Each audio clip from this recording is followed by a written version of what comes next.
Hello and welcome to the Melanated Veteran Podcast. I'm your host, Ms Mesha, and before we begin, the first order of business is always to share, like, and subscribe to the Melanated Veteran on Facebook and Instagram.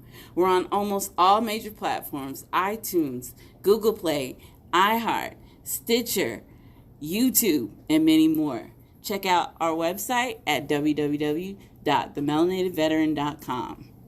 So today, my guest is somebody who I've known now for 4 years. I call her my work mom, and you can always come to her for advice. You can always have intellectual conversations, and she'll tell you like it is and how it should have been, how it was. Please welcome Ms. Karen Bellard. Hello. Hi. Thank you so much for doing this. I know I've been bugging you for months and months to do this. So before you began. Exactly, yes. So she was one of the ones that I first told about that I wanted to start this. And I've always asked her to do this for me, but she was like, no. So finally I was like, come on, Miss Karen. So she said, yes, I'll do it. So thank you. Hold up, thanks until after we finish. So let's get started. So what branch were you in and how long? I was in the Army for about 1 month shy of 10 years. Okay. So what was your first thought, like, when you got to boot camp? Oh, I was so happy to be out of Louisiana. It didn't matter. Right. People yelling, the drill sergeants yelling at me, that didn't matter. I had a mother who yelled. I was scared they were going to cut the female's hair. That was the only thing I was worried about, is they're not cutting my hair. I'm going home. Really? That was the first thing about my hair. I showed up to basic training with my high heels on, my face made up. Because they flew me up there. So, of course, I get off the plane, I grab my bags, I had my heels on. The drill sergeant looked at me when I got off the bus, because the bus from the airport to Fort Dix, New Jersey. And he said, They put us in lines, formation, to walk us to MEPS. We walked to MEPS with our bags, and I had my heels on, and baby, I Louisiana styled it all the way to MEPS. My feet was hurting, and nobody knew, because I was still cute. She said, look, I'm going to keep it going. You're not going to know. I love it. Yeah, the drill sergeant said, yeah, this is going to be fun. He harassed me the whole time I was there, too. Right. But, yeah, so I was fine. I mean, it was an experience, but... Right. So was the only reason that you really decided to join, was that to get out of the Louisiana? Sole reason. I had did the Black College tour back then, and they didn't call it the Black College tour of colleges. Mm-hmm. And I wanted to come to Texas, to go to Texas Southern. My mom said she wasn't paying for me to go out of state, so I started looking at Grambling and Southern in Louisiana.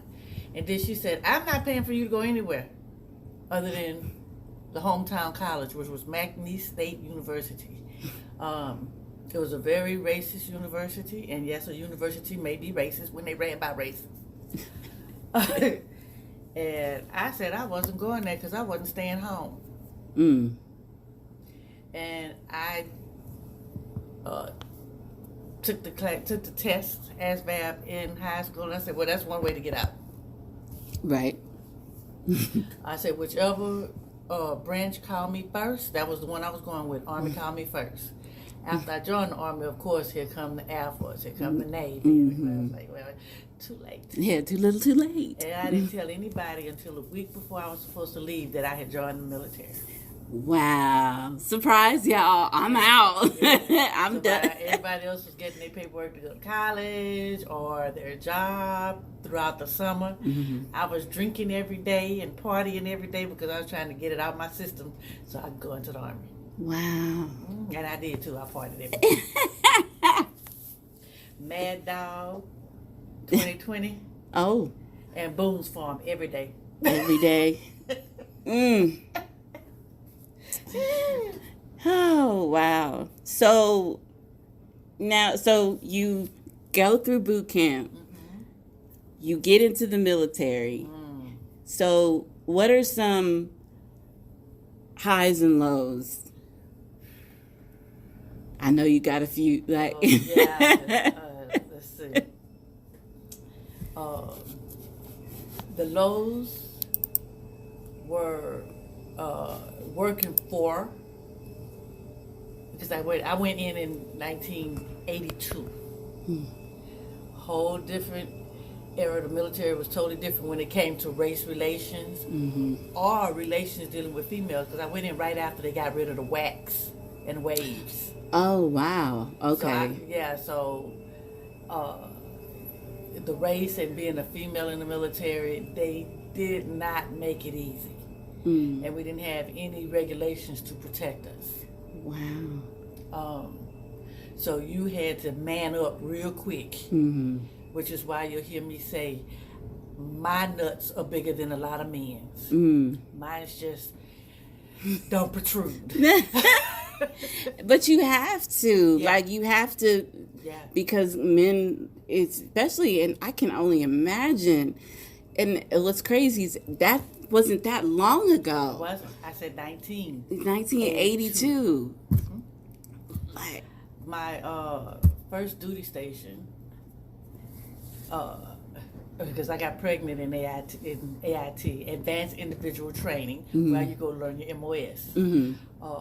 And me and my longtime boyfriend, because we joined the military together. Got to my first duty station, and I had a command sergeant major tell me, point blank, there's 3 things I don't like. I don't like blacks in the military. I don't like females in the military. And I do not like pregnant females in the military. Guess what? I was black, female, and I was pregnant. I had just struck out. Right. But he tried to make my life miserable. But everything that he told me that got on his nerve, I did. I broke that man. He shook my hand when he left. And meeting you and knowing how you are, you're one of those that's like, don't try and tell me what I'm not going to do. Right.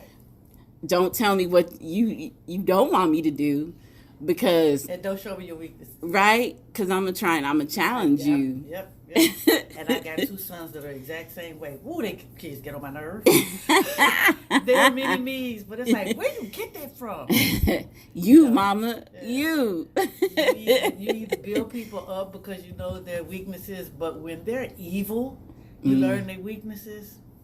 Then for me, it turns out to be something different. That's my tool. Right. You know, so you kind of went through one of the lows. Yes. So highs, honey, I love to travel. When I was overseas in Germany twice, I love dealing with the Germans, the economy. I didn't live in base housing. I stayed on the academy so I could do like the Germans did. Plus, less of a target when you're with them. Because when I was in Germany, we went through the era of terrorism. So they were blowing up things.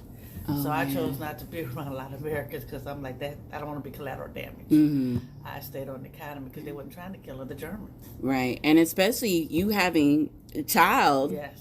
You know, like the first time over there, I had Tavares. I brought him with me. Well, you know, had him sent over. Anthony was born in Germany. Okay. And we left when he was a couple of months old, and then went back when he was about a year. Okay. So you're in, and I know one of the challenges that you had was, I know your son was sick. Your son was sick. So how was that, dealing with your son being sick you're dealing with it. You're in the military. Oh, that was okay. For the most part, it was. I mean, dealing with the illness itself was rough. Mm-hmm. I didn't really have a lot of active duty things because I was medevaced and attached to a unit. I was still assigned in Germany, but attached to a unit in Fort Meade, Maryland. What they call a compassionate reassignment. Mm-hmm. And the person I worked for at the Department of Logistics, DOL, was an E7. He was good, but he was retiring, and my platoon leader was a butthole. Sexual harassment came in, and he tried to make my life miserable. Anytime I needed to be at the hospital, he was trying to put me on an assignment to do something. The first sergeant, because I wasn't very good at playing the game, because I don't play games, did everything he could do to break me down to, I didn't live in the barracks. I lived in, at that time, I didn't have a choice but to live in base housing, stateside. Having us clean, on detail cleaning the barracks, somewhere we didn't even live. And he said, give her the toothbrush and have her do the cracks on the hallway. When I got there at 7 o'clock in the morning, it looked the same way when I left at 3 o'clock. Say, no, sir. No, because he wanted our butt in the air. Because you want to be on your knees. Yeah. So I sat on my hind part. What you gonna see are knees. Right. That's the only hump. Yeah. So, and again, that was 91. Right. And that's just, again, it's like, it's mind-boggling. I mean, yeah, well. That's, So, they tried to make it hard, but my first and foremost was my son. At Fort Meade, I ran into a young lady who had got put there as a compassionate reassignment after her son passed away. Oh, wow. Son got sick. She sent her family up to Fort Meade, and she went to Korea. She was in Korea. And they told her, you need to try to hurry up and get back here. When she got back, he was already passed. The one thing she told me is, I don't care what this military tell you. If you were the first face your son seen when he was born, please allow him to be the last. You be the last face he sees before he passed. She said, I will never be able to get that moment back. Wow. And it just let her down a mental break. Right. And it wasn't going to be me. I agree. So that was my first and foremost, which to the detriment of my career, I had to make a choice. Do I want to do things that's going to help me get promoted so I won't get riffed? I got riffed out of the Army. I couldn't get promoted. Right. And that's sad because it happens to a lot more people than they even really talk about.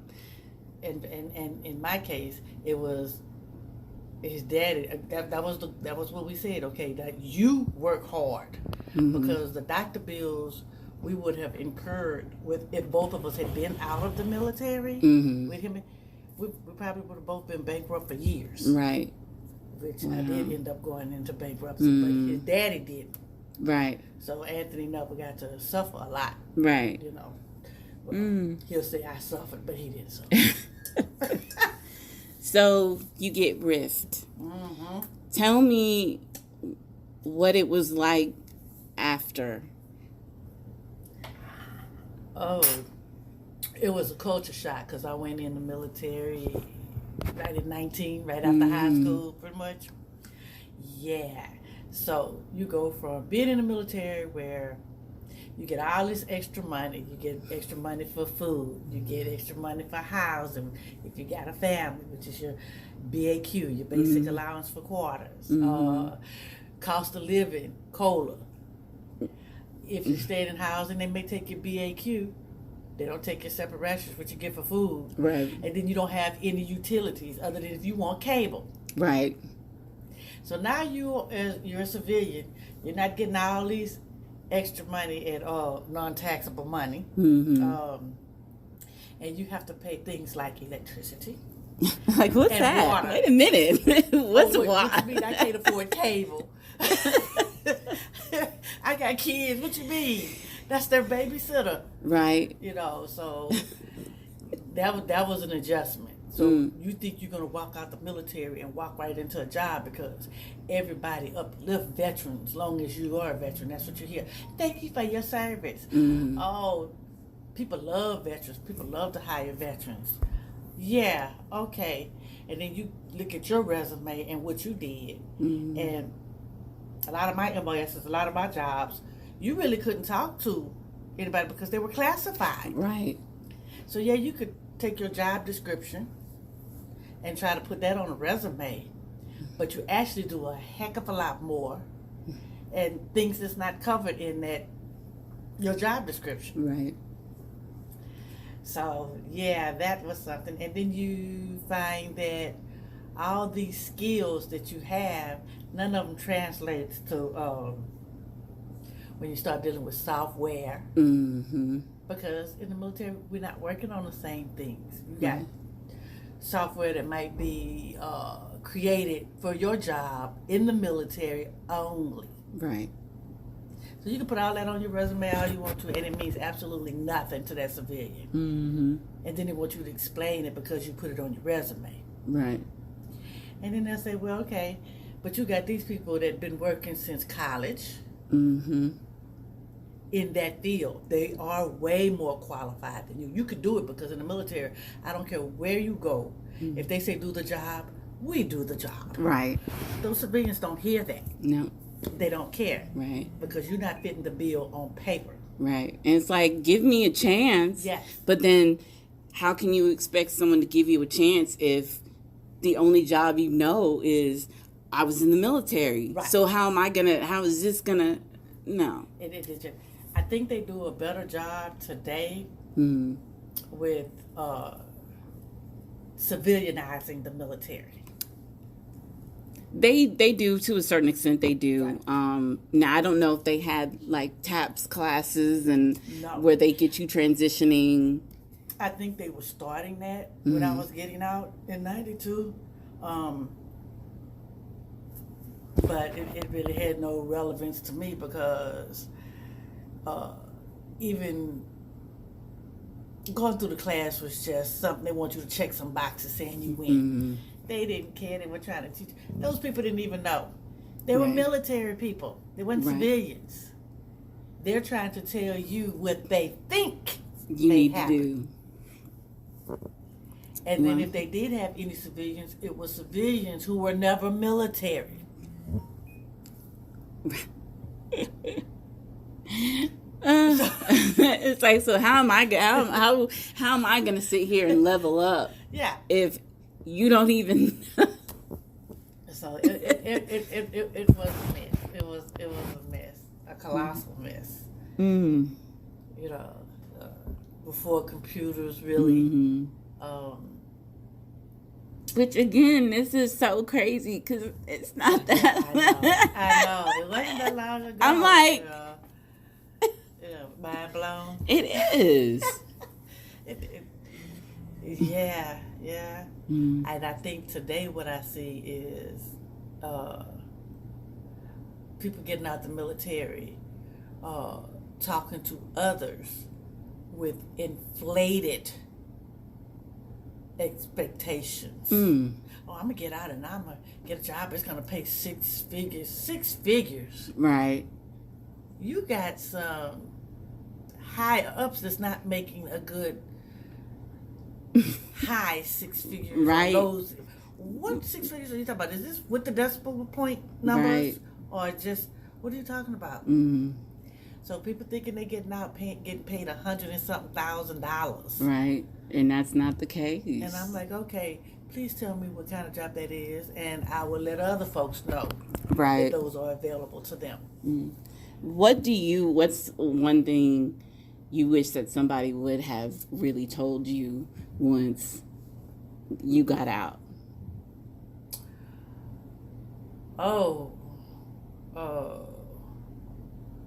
One, that there is at the unemployment office, whatever you call it now, work source, Mm-hmm.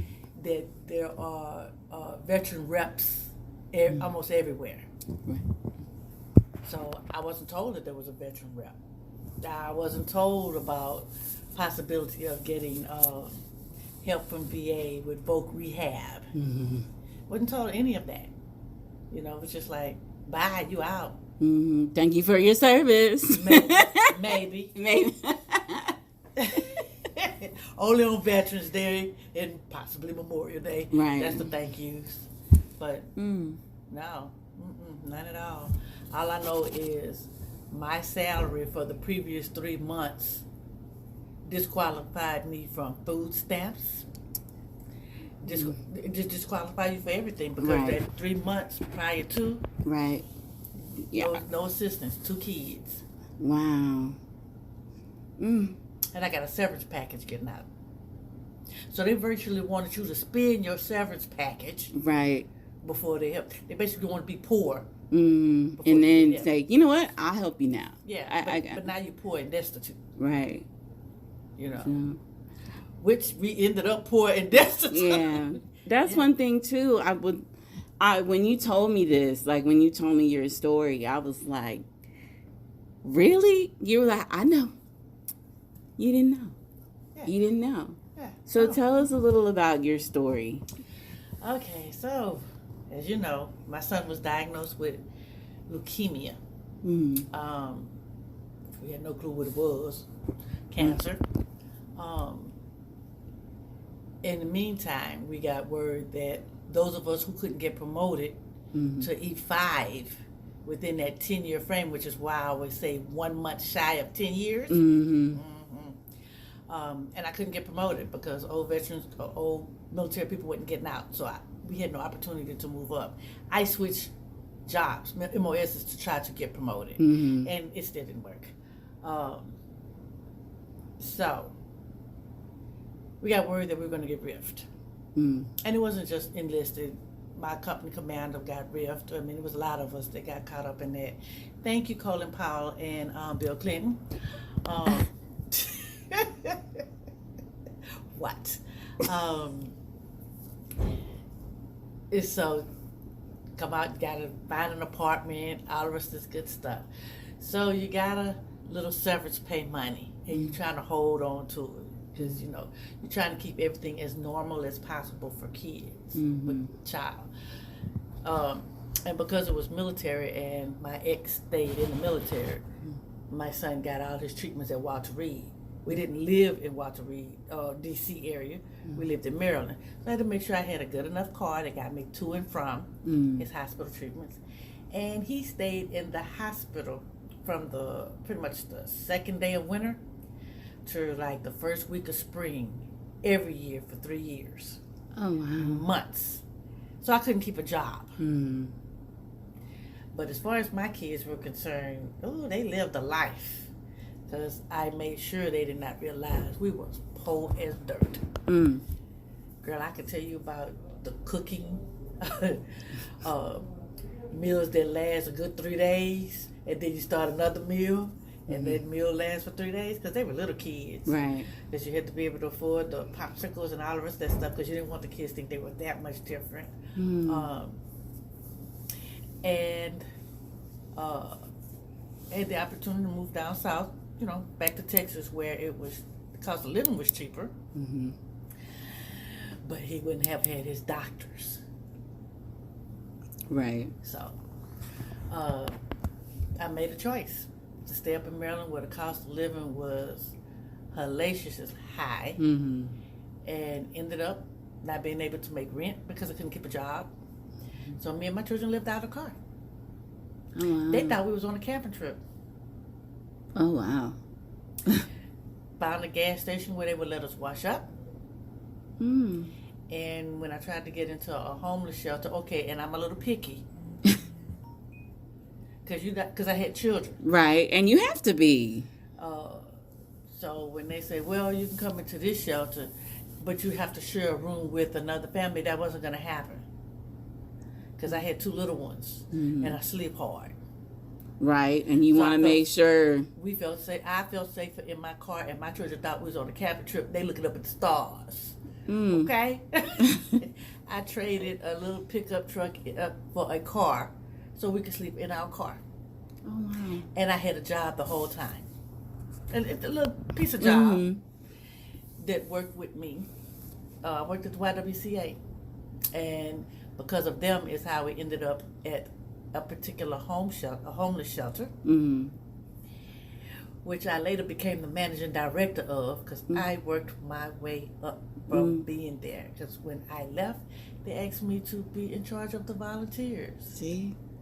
I mean, it was what it was. Right. You did what you had to do to make sure that your kids were good, but you want to make sure that other homeless people were good too. But that's when I learned how we are as black people, how we can survive. I don't care what you put in front of us, especially women, black women. We cry. We say, oh, God, and we get up in the morning and we say, okay, now this is the plan. Right. It may not go the way we wanted to. We cry some more. We get up the next morning and we got a new plan. Right. Fix that crown. We gon' keep it pushing. And as far as the kids are concerned, they were like, okay, my mom's strong. I don't see my mom cry. Right. Because I never wanted my children to just look at a weak woman. My mom always in the bed. We didn't have no time for that. Right. Anthony didn't know he had cancer that could kill. I never let that child think he was sick. No, you in the hospital. It's a little vacation, baby. Right. And then when we over this vacation, you're going to get your butt out to work just like the rest of us. You got to go to school. You got to get your ABCs done. Right. All this the good stuff. Which we couldn't get him to do any of that while he was in the hospital. Right. But yeah, so it was rough. It was really rough. I was not prepared at all to be a civilian. Right. But I was prepared to be a mother. And to be a single mother at that too. Yeah. Hey, that with no leads, and I was in Maryland with no family. So it's not like I was there with family. I made families. Right. So when you hear me say my nephew is a model, my nephew who committed suicide, these are the families that adopted me in Maryland. They'll tell you quickly, oh, that's a butler, or she's a largeon. I'm neither one of those. Right. If you go on my Facebook, my niece's like, okay, Aunt Karen, when you coming back? When you coming back home? Right. Because as far as they concerned, they say, oh yeah, that's right, you do have a mother and some siblings and a daddy. You got all that, don't you? Yeah, but those people are more my family than my biological family. Wow. Which, hey. Sometimes that's how it is. And the military, that's why the military wasn't hard for me, because I just really didn't have that bond with my aunts, my uncles, my mom, my cousins. First 6 cousins that we grew up together with, those are the ones I bonded with. And I told them they can get on a plane and fly and see me anywhere. And that's how we worked that. Right. So they part of those families. Right. They're butlers and largents, because that's the family. Yeah.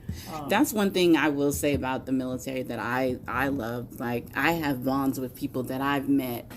And we still talk, we still deal with each other, and it is like a family, because you know what each other's going through, been through. So. And their civilian friends, they have no clue. They don't. They don't understand that. When I came back from my 20th year class reunion, before I moved back to Texas, one of the girls was talking to me. She said, "You coming home?" I'm like, no. And even though we're friends, they haven't seen anything. They haven't done anything like that military-wise. So if you talk about a mission I went on and how we were in Panama, she was like, Panama? Ugh. They don't get it. Mm-mm. What you mean you were with somebody and all y'all women take showers together? Well, it's 6 shower heads. Right. It is what it is. Ooh, I could never. Well, yeah. But you need to wash your hind part. Right. And that sergeant, your platoon sergeant or your commander tell you got 20 minutes to get dressed and get out in formation. Right. The Army is about formations. Beyonce did not create that word. You got 20 minutes to get up, wash your butt. So there's 5 other women and there's 1 shower head. You got a business decision. Right. You're going to be funky? Or you going to go in there amongst, 5 sets of legs, tits, and butt. That's what you do. Hey, you do what you got to do. Don't look at me too hard, nor too long. I love you, Miss Karen. I love you, Miss Karen. So, what made you decide to go from Maryland to Houston? My youngest son was in the 8th grade, and I couldn't stand his little friends.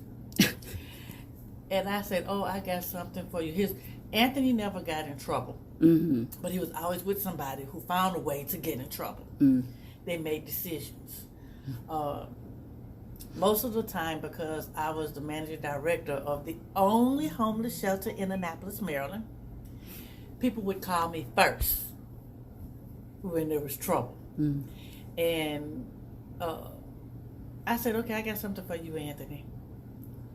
I'm going to take you away from your friends. Because by then, he was considered cancer-free, so I didn't have to be at his doctor's. Right. The same doctors that had him from the age of 3. And I said, okay, we're moving to Texas. And it was right before he started high school, so I picked the right time.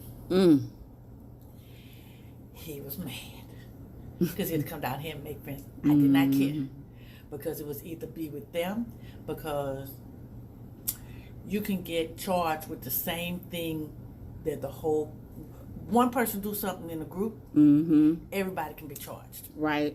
Regardless of if you had anything to do with it. You were there. That's it. Not mine. I told him when you're 18, you can make all the business decisions you want. As long as you up in Karen's kingdom, it is my rule. Right. So you moved down to Houston. Yes. What was it like? Did you have to really start over? Yeah, because I was a big fish in Maryland. I was on all these different committees, the FEMA committee. I was part of those people that decided who got the FEMA grants in the county. Oh, wow. So I was on the governor's board of homeless and hunger. So I got to hobnob with the politicians, my favorite thing. Yeah. So yeah, and they all let me know. They say, now you're going to be a little fish in a big pond. And they were so correct, because I thought I was going to come down here and get to work in that same field in home. Well, the way they treat homeless in the South is absolutely different than how they treat it up north. I went from what they quote unquote a blue state to a red state. They want you to pick yourself up by bootstraps that you do not have, because you don't have boots. Right. So they just treated things different. So I said, well, I can either go back up to Maryland, or I'll just stay down here and suck it up and move on. And that's what I did. But I stayed with my cousins, so it wasn't like we were homeless or anything. Too much family down here to be homeless. Right. Treading somebody's rights and be up in their house. Right. I could type, because that's what I did in the Army. When we're not on a mission. So I found in the newspaper, because they used to put ads in the newspapers, Yeah. Can't go search it or Google it back then. Classified. That's it.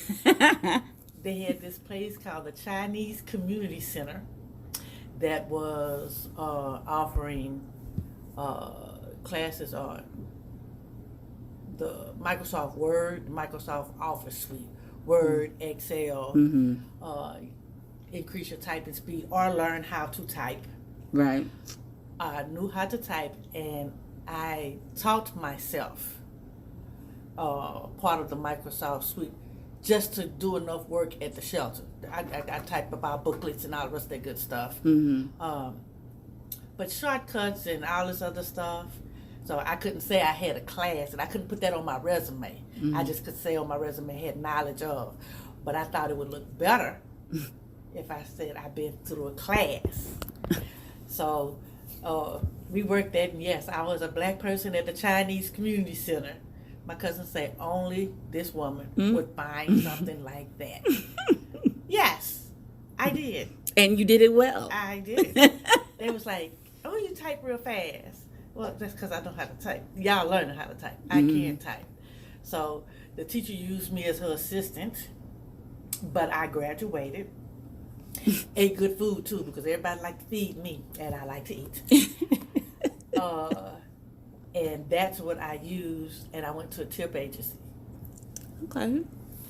And within 2 years, I went from when I was the director of the homeless shelter, making about 27, 28, which is not a lot of money, but a lot of money back then, I guess, to making almost 50. Oh, wow. Oh, yeah, I make good money as an admin hoe. Yeah. Type anything for $1. So that tip, that the company liked me, and they bought out my contract, which is how I became an executive assistant at Chapman Shuey. Yeah. Oh. So, yeah. So she's moved her way up. Yes, I did. And decided to go back to school and finish my degree. And I should have had a year left in 2005. But what they did not tell me is, because my first class I took was in 1982. So I thought all these credits would count towards my degree. And they say, no, anything over 10 years old, we cannot use. I said, oh my God. Yeah, which is why I have so many Englishes and so many maths and so many psychologies and so many sociology classes, because I had to retake a lot. Right. And all those classes were taken before computers. So it's not like I had a paper that I could reuse. Right. I mean, I really had to retake classes. Right, you really had to. And if I kept a textbook, they weren't even using those textbooks anymore. So then you're paying now. Right. I went into the military under what was called, when you have the GI Bill, I went under what's called VEAP, Veterans Education Assistance Program. You pay into it, they help. But because when I was getting out, after I was getting out, I had a choice to recoup my money. Well, I couldn't keep a job. So when I couldn't keep a job, I took the money. Yeah.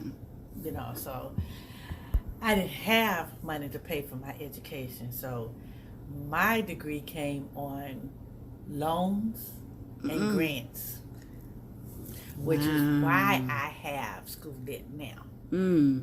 So this is all the things that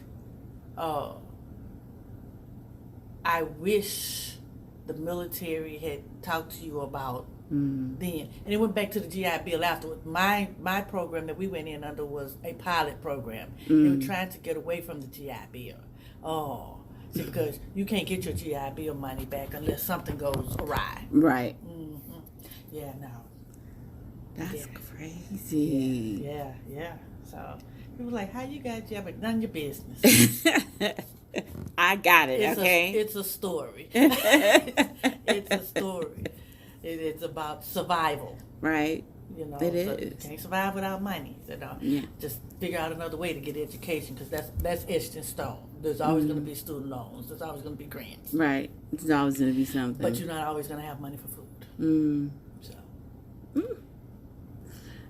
So, what advice would you give somebody that going ahead, they're going to get out? What advice would you give somebody? ooh, do your research. Mm-hmm. Don't just talk to people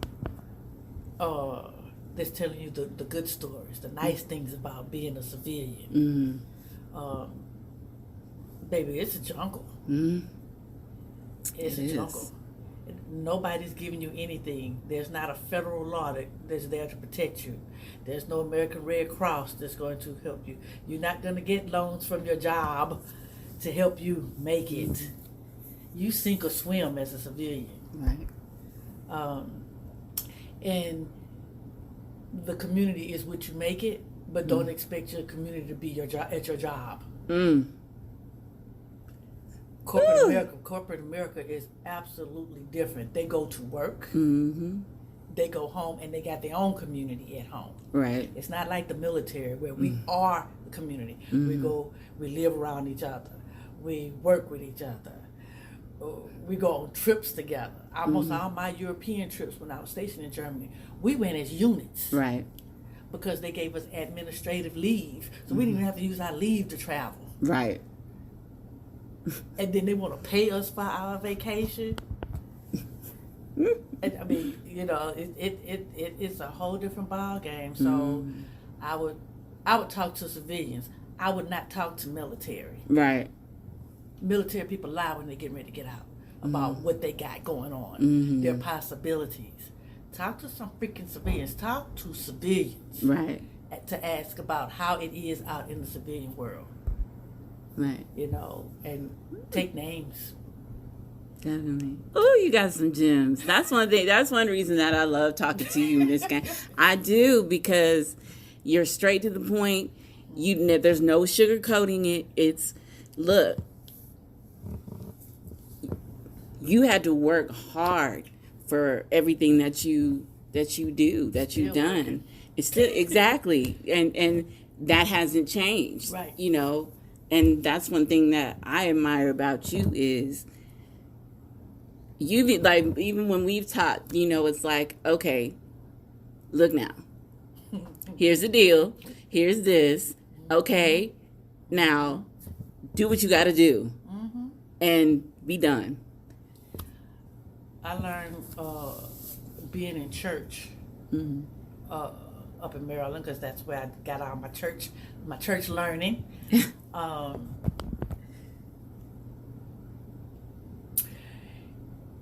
You give people the information they need, and you let them do with it I'm never a bad counsel. I'll tell people, oh, this is what I did, honey, or don't be like me and 50 odd years trying to go back to school. Do what you have to do younger. Don't make your life harder. When there are people who have been through, I think it is, I think we should impart the good, the bad, and the ugly to those who may not go through it. Because many people lie about everything. It's not peaches and roses out here. It doesn't mean it's not survivable. It is. But why not help somebody make their path easier? I told you, you sit here, we don't do much for the most part. I mean, you do your job. We got a lot of free time within our 8-hour day here at work. If you want to get your master's degree, get your master's degree. Get it. I could have had 3 if I like writing. I could have had 3 being here. Right. Wasn't my goal to have a master's degree. Just not. So now I'm 56, almost 57, decided to go to the last part of my career and be a school teacher. Teach little ones. So they could spell words properly, because spell check don't work on paper. No, it doesn't. It doesn't. And that's it. And then so I can work for my retirement. Right. That's one thing I love. Like, look, take advantage of what you can. Yeah. Take advantage. Nobody's going to give you anything. And you don't want them to give you anything. Mm-hmm. Well, it depends on what it is.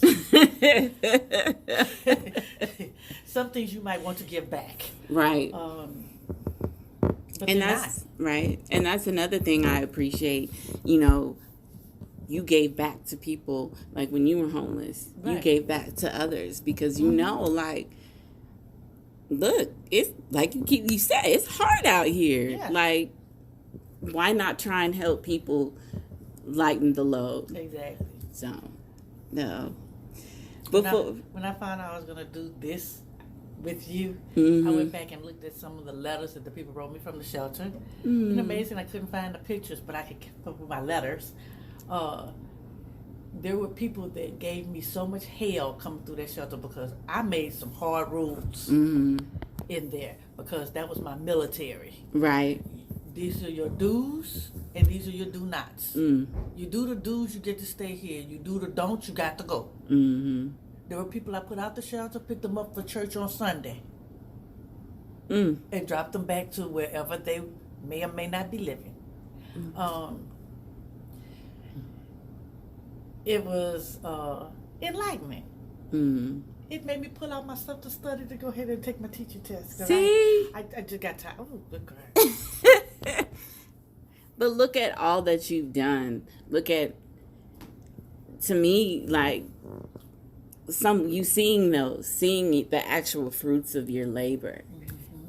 That's amazing. It's amazing.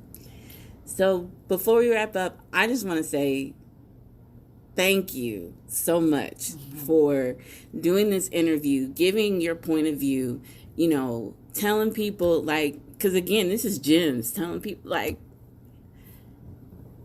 you're an inspiration to me. Aww. And I'm serious. I'm trying not to get mushy. But no, you're an inspiration to me, just to seeing what you've dealt with and what you've gone through and what you're going through right now. So for that, I just want to thank you. Thank you for you being you. So I want to say again, thank you for coming on the show. You can find me on The Melanated Veteran on Facebook and IG and www.themelanatedveteran.com.